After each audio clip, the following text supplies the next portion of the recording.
Всем привет! Сегодня мы покажем невероятный пляж Краби, а также поездку с Краби до Пхукета. Ну что, поехали! Мы уже проснулись, и к нам тут в гости пришла снова трехцветная кошка, которая приносит счастье. Ну иди сюда.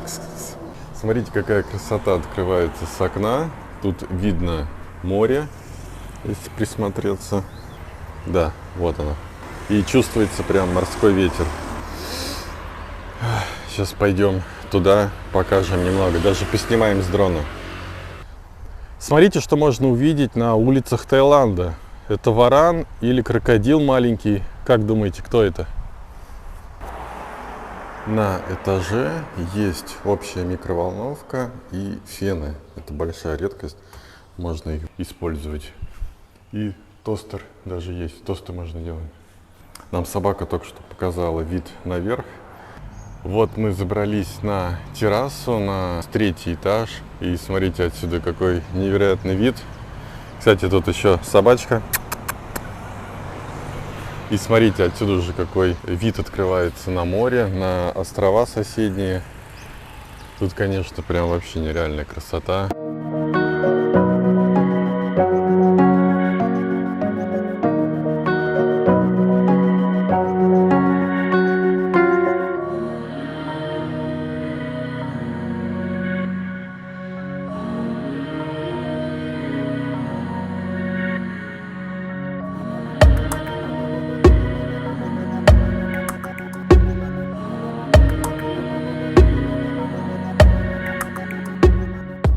Тут вот реально садишься, наверное, берешь какой-нибудь манго-шейк и смотришь. Красота. Ну и сейчас покажу немного, как выглядит все в холле. Тут у нас, конечно же, шарф и зенит. Тут можно заказать какую-нибудь экскурсию, какую только вы хотите. И есть бильярдный стол, что очень здорово, можно поиграть. Ну, такие картины. Вот это прикольно. Это все нам желают. Это про блогеров, которые потеряли монетизацию, хейтеры вот это вот желают всем. Ну а на улице мотобайки, которые можно взять в аренду. Мы вот сначала на этом гоняли неделю, дней 8, потом 2 месяца на этом гоняли. Тут, кстати, еще есть NMAX практически новенький. Он не совсем новенький, но и не сильно старый, наверное, 2019 года. Я бы, конечно, на нем бы погонял. Люблю NMAX за то, что у них очень широкое колесо и очень устойчиво ехать. Плюс есть ABS-ка. На PCX намного уже колеса. Но все равно мне PCX намного больше нравится, чем тот же Клик. Клик уже, наверное, больше никогда не буду использовать. И я, честно говоря, не поехал бы на Самуи и обратно на Краби на Клике. Это было бы сумасшествие. Я бы, конечно, за 4 часа не проехал 200 километров. От сил я бы, наверное, за целый день бы доехал. И то с такой нервотрепкой. Берем с собой. Он с нами хочет поехать. Кошка. Такие кошки тут ручные, прям вообще. А вон вторая сидит, смотрит сверху. Посмотрите, какая красота. И этот пляж находится, ни за что не поверите, на Краби. Этот пляж Ко Кванг Бич. Он находится буквально тут метров 100 мы прошли. Вот там вот наш отель, вот соседний с этим. По прямой мы вышли, и идеальный пляж для купания, собственно говоря. Сейчас мы, конечно же, тут скупаемся, чуть-чуть позапускаем квадрокоптер. Смотрите, даже есть остров в шаговой доступности и большое количество лодок. То есть, скорее всего, сюда привозят туристов, это такая достопримечательность. Насколько я понял, на этом острове даже есть viewpoint. На Google карте так и называется viewpoint. И у нас с Машей уже сложился стереотип, что на Краби не существует идеальных пляжей. Тут негде просто купаться, потому что нереальные какие-то отливы, какая-то галька, какие-то черви, еще что-то. Да, морские огурцы, Маша говорит, и тут просто нереально красиво. Посмотрите, это острова, насколько я помню, Яо-Яй, как-то они так называются. А за этими островами уже, собственно говоря, виднеется и Пхукет. Тут до Пхукета буквально, не знаю, километров 30-40. Если честно, очень сильно Аонанг напомнил нам Паттайю.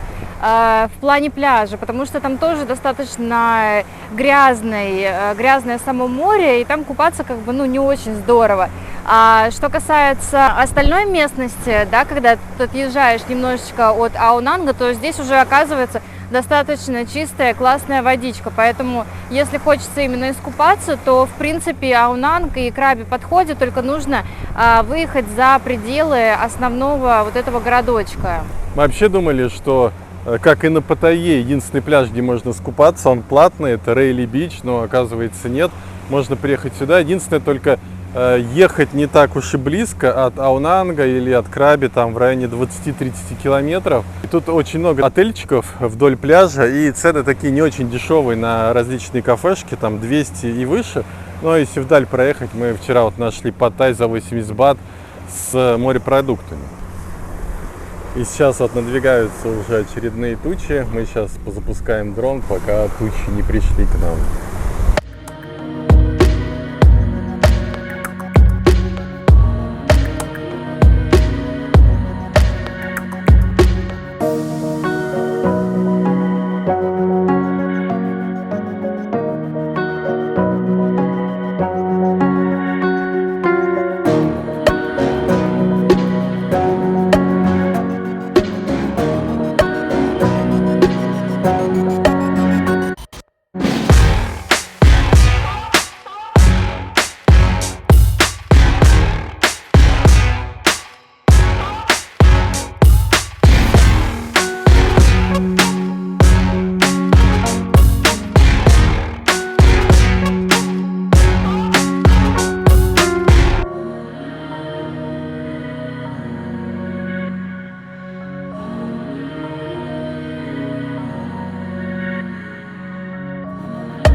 Видите, на пляже вообще никого нет. Мы решили пройтись чуть-чуть к этому острову.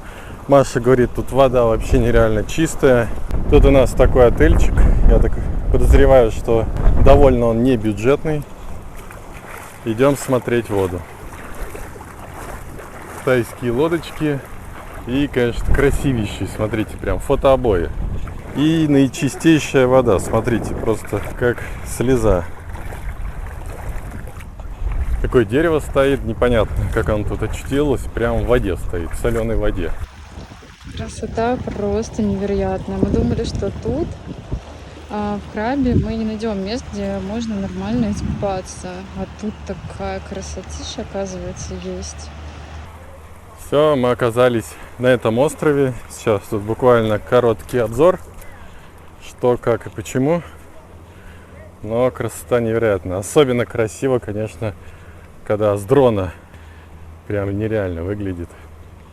Ну и сблизи тоже. Нереально белый песок, камни. Вот мы дошли до камней. Дальше не пойдем, потому что тут нереально скользко. Ну и там для фотографирования, наверное, красиво, а для купания не очень. За время наших путешествий уже очень сильно привык ходить босиком по пляжу, по каким-то местам. И если поначалу прям постоянно я вскрикивал от любого какого-то камушка, то сейчас я могу спокойно пройти даже по какой-то там острой гальке. То есть сказывается хождение босиком. И это довольно приятно, такой массаж ног. Возвращаемся обратно, будем купаться.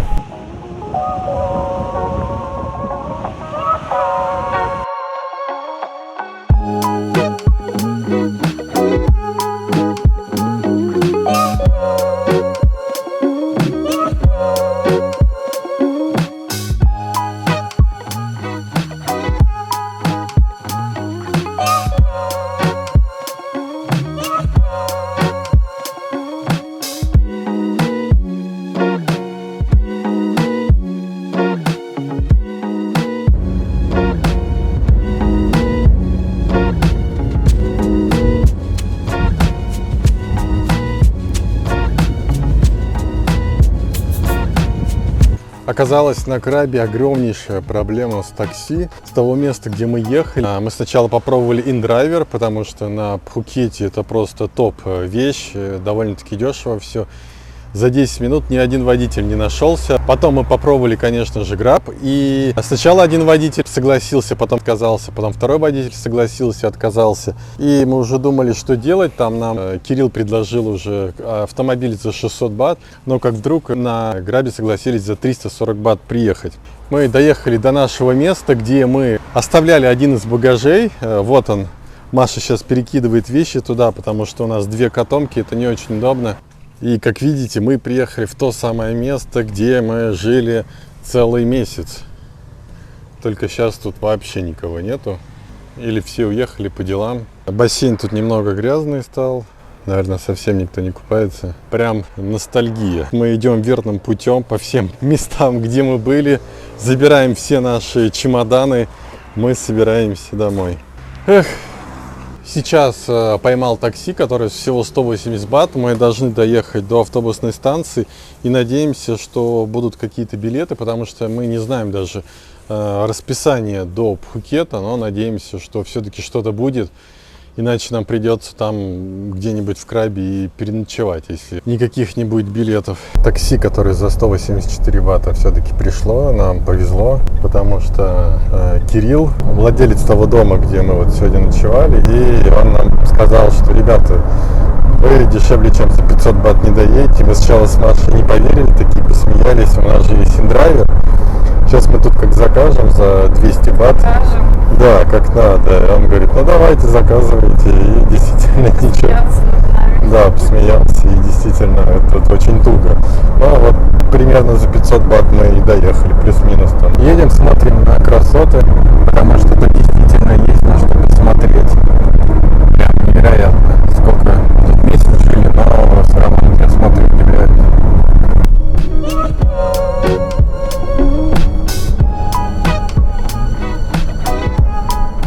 Проживание вышло в резорте Кирилла всего 440 бат. Это с электричеством совсем включено, я так понял.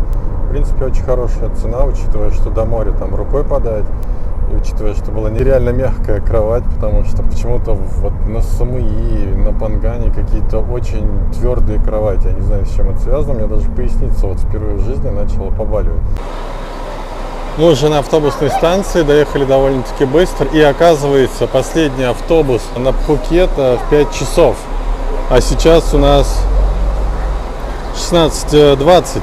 То есть, если бы мы чуть-чуть промедлили, или с такси бы у нас была проволочка намного дольше, мы бы могли, получается, и не успеть. Мы думали или в 6, или в 7 часов. Потому что с Пхукета на Крабе ездили автобусы до 7 вечера, каждые 40 минут.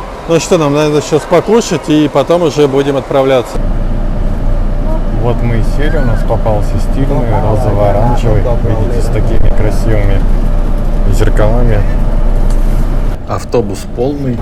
Но это всяко лучше, чем мы ехали с Пхукета до Пангана, когда была маршрутка на 8 мест, а сидело 15. Тут довольно-таки удобно. И на улице пошел дождь. Краби плачет вместе с нами. Есть специальные подстаканники даже, ручки. В общем, люкс условия. Мы пока не поняли, в тот мы автобус сели или нет, потому что мы подходили к разным людям. Одни показывали туда, вторые туда, третьи туда. Вроде кто-то сказал сюда, мы багаж сложили, вот сейчас сидим. Надеемся, что доедем до Пхукета. Если нет, то будут новые приключения. Нам где-то 3 часа до Пхукета. Хотим поспать. У нас включили музыкальное сопровождение. Что-то из репертуара тайской эстрады.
уже приехали на Пхукет. Я думал, что на байке я нереально устаю, но когда едешь в тайском автобусе, где играет тайская музыка, 13 тысяч кочек мы насчитали, пока ехали, мои часы насчитали. Вчера у меня был опыт на байке, я проехал на 40 километров больше, чем это, но вчера я хотя бы чувствовал какое-то удовольствие от поездки. То есть сейчас удовольствия абсолютно не было, голова уже болит, устали. Но ладно. Мы приехали на автобусную станцию, и сразу же к нам подбежали водители, предлагают свои услуги, а у нас ограниченное количество денег. Мы заказали через InDrive такси, стоит всего 220 бат. Это хорошая цена, потому что местные таксисты сказали, это 500-600 бат. Сейчас мы ждем, где-то через минуту подъедет, и уже будем заселяться в место на Патонге. В следующем видео мы вам покажем немного Пхукета, а именно Патонг. И наши ощущения в целом от Таиланда, ведь мы пробыли в Таиланде аж с октября 2021 года. Всем спасибо за просмотр. Если вам понравилось видео, то, пожалуйста, ставьте лайк и подписывайтесь на канал. Всем пока!